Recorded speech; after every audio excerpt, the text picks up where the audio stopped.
juga di media sosial kita banyak banget itu soal jalan rusak. Oh ya, yang soal jalan rusak di Kalimalang, terus yang di daerah Pekayu juga, itu banyak katanya pemerintah ini lambat soal jalan rusak. Itu sebenarnya sistemnya itu gimana sih untuk pemberian jalan rusak itu? Jadi jalan itu kan ada kategorinya, ada jalan negara, jalan provinsi, jalan kota. Jalan kota nanti juga jalan kolektor, jalan lingkungan, jalan perumahan. Dan ada klasifikasi. Kalau tanggung jawab jalan negara, maka tanggung jawab pemeliharaannya ada di APBN. Jalan provinsi tanggung jawab pemeliharaannya ada di provinsi. Kita ikut ke provinsi Jawa Barat. Banyak yang diakui jalan rusak di Kota Bekasi. Saya justru agak lebih konsentrasi pada pembenahan drainase dulu. Kenapa? Karena banyak sekali genangan-genangan air yang ada di Kota Bekasi yang menyebabkan kondisi dan umur jalan kurang awet. Jadi kalau kita lihat di Jawa Tengah saluran airnya drainasenya relatif bagus, maka umur jalan lebih kuat dan awet. Jadi konsentrasi kita perbaiki drainasenya dulu, baru kemudian perbaiki jalannya. Nah, kalau tidak ini seperti ulekan gado-gado. Setiap hari diairin, diairin, maka lebih cepat rusak dibanding dengan yang kondisinya kering. Dan kita lihat jalan-jalan utama di Kota Bekasi memang drainasenya kurang baik. Bahkan memang banyak jalan yang tidak ada drainasenya. Jadi konsentrasinya itu dulu. Yang kedua tadi mekanismenya tentu dengan APBN atau APBD. Nah, pembahasan APBN dan APBD 1 tahun 1 kali di luar yang APBN perubahan atau APBD perubahan, berarti maksimal 2 kali. Jadi ada proses yang harus dilewati. Kemudian dari mana tahunya banyak jalan yang rusak? Dinas itu kan punya unit pelaksana teknis dinas yang terjun ke ke masing-masing kelurahan dan kecamatan. Nah, di sana kan melakukan pemantauan dan survei. Mana yang rusak. Kemudian itu jadi laporan pada saat perencanaan pembangunan. Jadi pada saat perencanaan pembangunan di Badan Perencanaan Pembangunan Daerah itu dikonsolidasikan semua dinas, termasuk konsentrasi kita soal jalan dan saluran ada di Dinas Bina Marga dan Tata Air. Dinas itu nanti punya proyeksi apa rencana kerja di tahun ke depan, perbaikan jalan kah, pembuatan jalan baru kah, perbaikan drainase dan lain sebagainya.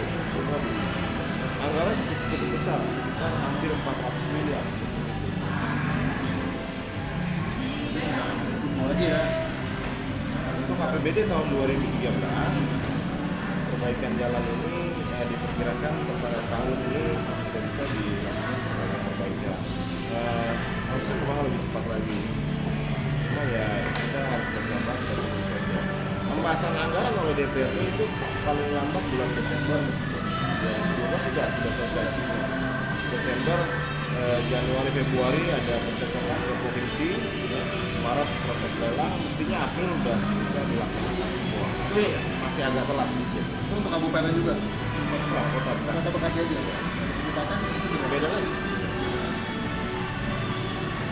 Terus ini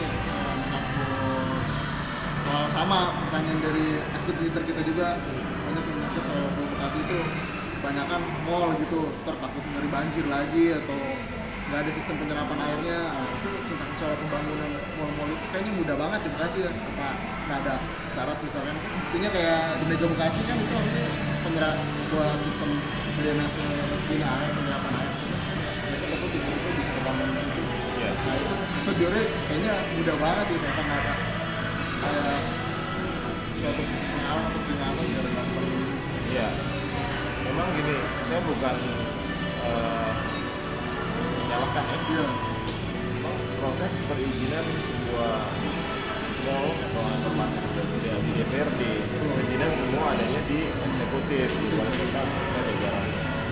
Kita hanya punya fungsi pengawasan dan kita tahunya setelah dibangun. Setelah dibangun kita marah-marah juga kan, ya tergantung dari kebijakan yang mengambil kebijakan dengan pembangunan mall itu sebetulnya bergerak kepada konsep tata ruang kota. Karena betul tata ruang kota sudah ada, mau diapain nih kota Bekasi? Iya. Ada. Dan memang ada yang unik gitu, ada yang lucu. Di hampir seluruh kota besar di dunia yang namanya mall, hypermarket, ya, yang besar-besar adanya di pinggir-pinggir kota. Seperti Giant, Carrefour, dan ada yang pinggir-pinggir, bukan di tengah kota. Kenapa? Karena dia mengurangi ruang-ruang resapan air.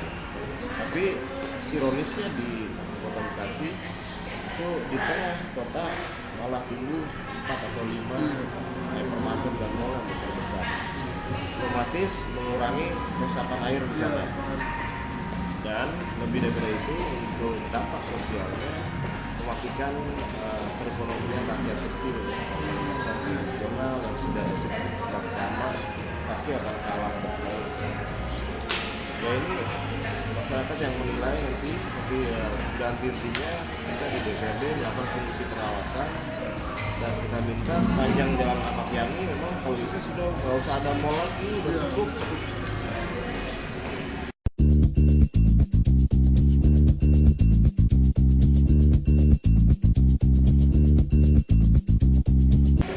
Terus ini saya mau nanya, Bapak ini kan paling deket banget ya sama anak-anak muda di Bekasi, sama komunitas-komunitas tuh. Karena saya masih muda. Di fraksi saya yang paling muda saya. Paling muda. Tapi kalau di DPRD saya mungkin ya kedua atau ketiga termuda. Nah ini saya mau tanya. Lu jangan bapak dong. Ya abang aja tadi harusnya salah, salah harusnya abang. Nah ini mau nanya dulu ke abang ini soal abang ini paling aktif banget kan di pertama di komunitas di media sosial. Apakah itu cara abang untuk lebih dekat kepada rakyat? Ya. Atau di luar hal itu untuk kita berteman aja. Jadi memang terutama orang tua saya juga dulu anggota DPRD Bekasi, 2 periode jadi anggota DPRD Kabupaten Bekasi, terakhir jadi anggota DPRD Kota Bekasi. Tapi saya tidak mewarisi bakat politik dari orang tua saya. Ini terbentuk begitu aja karena partai juga beda. Sebagainya. Jadi pesannya adalah kalau jadi anggota DPRD, emban, amanah dan jabatan publik, itulah saat kamu untuk membuka ruang-ruang pribadi ke ruang publik, menjadikan itu sebagai pintu gerbang untuk berbuat kebajikan. Nah, bagaimana cara bekerja dengan baik sebagai wakil rakyat adalah pertama membuka sekat-sekat komunikasi. Jadi komunikasi harus dibuka kepada masyarakat. Yang itu memang pesan kedua buat saya, juga orang tua saya dulu anggota DPRD juga, Kabupaten Bekasi sekali, Kota Bekasi sekali dulu udah lama.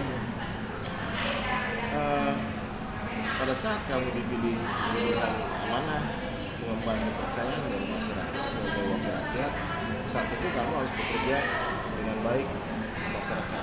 Bagaimana cara bekerja dengan baiknya? Yang pertama adalah membuka sekat-sekat komunikasi kepada publik. Dan komunikasi yang efektif menurut saya pribadi adalah komunikasi yang tidak resmi, informal. Kalau komunikasi dengan masyarakat di kantor DPRD, di ruang rapat, saya pikir itu komunikasi formal yang agak kaku. Jadi saya mencoba untuk membuka sekat-sekat kekakuan itu juga dalam komunikasi yang informal.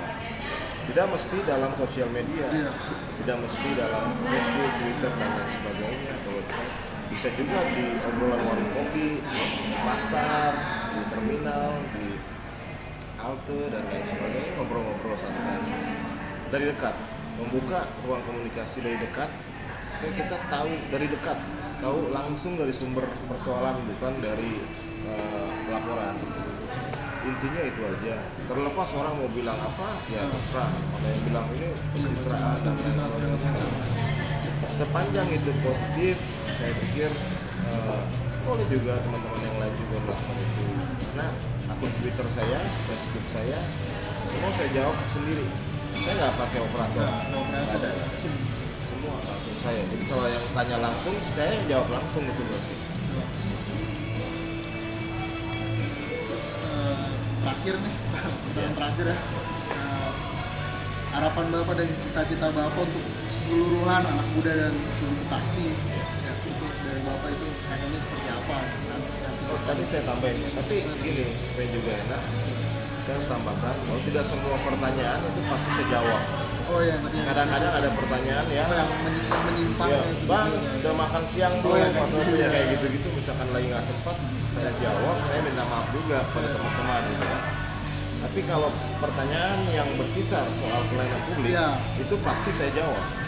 Pasti saya jawab. Misalkan bang, saya kesulitan urus Iya. KTP di kelurahan ini, kecamatan ini, apalagi saya dipungut biaya sekian, nah itu saya pasti telusuri, pasti saya tindak lanjuti. Begitupun ada laporan soal rumah sakit, Iya. saya ngantri di UGD lama sekali belum dilayani, itu pasti segera saya tindak lanjuti. Jadi saya juga harus bisa memastikan diri saya hadir di tengah-tengah masyarakat pada saat masyarakat susah membutuhkan saya. Kalau lagi senang nggak usah hubungin saya. Kalau lagi pusing begitu hubungin saya terkait dengan tugas saya sebagai anggota DPRD, pasti saya kerjakan. Jadi Nah, ya, seorang anak muda. nggak ntar intinya jadi itu kalau pengen ada kesulitan di ruang tentang ruang publik Bekasi atau segala macam hal kayak tadi yang di Soal pelayanan ya, soal pelayanan publik, soal pelayanan publik seperti yang dibilang sama Bang Roni tadi bisa langsung ke akun Bisa. Twitternya di mana emang Twitternya @roni_hermawan_. Roni Nanti ditayangin dong di itunya. ya ntar kasih tahu dia soal yang tadi SMS juga bisa. Ya. Tapi kalau SMS-nya apa kabar gitu ya, paling kabar baik kalau bisa. Kan kita juga kerja kan, kalau Iya. Twitteran terus nggak kerja nanti. ya, pokoknya kalau yang Tapi kalau lagi urgent pada saat kerja pun, saya diminta open ini, biaya ngurus akte lahir gini, oh itu pasti saya kerjakan langsung. dia pertanyaan terakhir tadi cita-cita dan harapan besar Bapak untuk anak muda dan kota Bekasi. Harapannya adalah anak muda ikut aktif dalam proses pembangunan Kota Bekasi. Jadi Kota Bekasi ini adalah milik kita bersama. Arah tujuan pembangunan kita tentukan sama-sama. Karena kalau semakin anak-anak muda Kota Bekasi ini apolitis, ya, semakin skeptis, masa bodoh terhadap proses-proses politik, saya pikir ke depannya anak-anak muda ini akan kehilangan kesempatan. Padahal kesempatan terbuka luas. Saya ingin anak-anak pemuda di Kota Bekasi jadi subjek pembangunan. Subjek ya, bukan objek pembangunan. Jadi ayo kita akomodasi. Anak-anak muda juga harus berpartisipasi aktif supaya pemerintahan Kota Bekasi ini transparan, akuntabel, dan profesional. Itu tujuan kita bersama. Semakin transparan, semakin akuntabel, maka semakin baik pembangunan itu berlangsung. Ya, sekian dulu kita akhiri wawancara gue dengan Bang Roni Hermawan. Jika ada dari sahabat-sahabat Bekasi Urban City yang ingin bertanya, langsung bisa ke akun Twitternya yang tadi seperti dibilangin @roni_hermawan. Itu bisa langsung soal Atau SMS pelayanan publik dan segala macam, atau ya bisa juga SMS. 0856 7070 770. Nah, nanti dibantu ditayangin aja. Ya, ntar. Oke? Ya. Terima kasih ya Bang.